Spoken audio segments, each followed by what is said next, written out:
నమస్తే, welcome to our channel. మంత్రి నారా లోకేష్ పై deputy speaker Raghuramakrishnaraju ప్రశంసల వర్షం కురిపించారు. బాగు చేసే లీడర్ను చూస్తున్నాను అంటూ లోకేష్ను పొగడ్తలతో ముంచెత్తారు.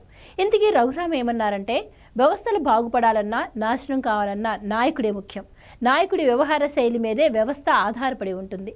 గత 5 ఏళ్లు ఏపీలో వ్యవస్థలు ఎలా నాశనమయ్యాయో చూసాం. అయితే వ్యవస్థ బాగుపడాలి అంటే ఏం చేయాలో మంత్రి నారా లోకేష్ అద్భుతమైన ప్రెజెంటేషన్లో చూపించారు.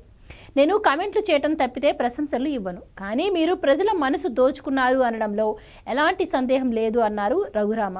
పాఠశాలలకు 0, 1, 2 కాకుండా 3, 4, 5 స్టార్లు ఉండాలని చెప్పారు రఘురామ. ఏ నియోజకవర్గంలో అయితే ముందుగా 0, 1, 2 లేకుండా చేస్తారో వారికి ముఖ్యమంత్రి, విద్యాశాఖ మంత్రి కలిసి ప్రత్యేకంగా డిన్నర్ ఇస్తే ప్రోత్సాహకంగా ఉంటుందని చెప్పారు. ఎమ్మెల్యేలు తమ కోసమైన విద్యార్థుల సంక్షేమాన్ని చూస్తారని, మీరు అంగీకరిస్తే 3 నెలల్లో నేనే డిన్నర్కు వస్తానన్నారు రఘురామకృష్ణరాజు. లోకేష్ సుమారు 1:15 నిమిషాలు ప్రసంగించినా అప్పుడే అయిపోయిందా అన్నట్లుగా ప్రెజెంటేషన్ ఇచ్చారని ప్రశంసించారు. లోకేష్ కల్పించిన నమ్మకంతో జూన్, జూలైల్లో పాఠశాలల్లో ప్రవేశాలు పెరుగుతాయనే విశ్వాసం వచ్చిందన్నారు రఘురామ.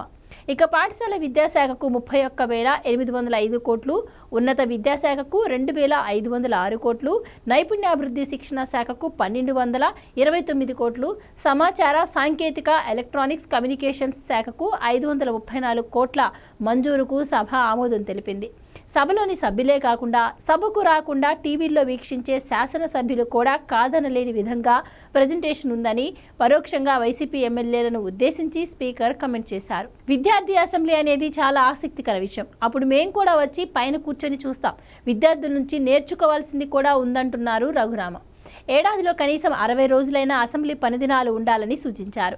విద్యాశాఖలో సంస్కరణలపై ఇచ్చిన ప్రెజెంటేషన్ బాగుందంటూ ఎమ్మెల్యేలంతా లోకేష్ దగ్గరకు వచ్చి అభినందించారు.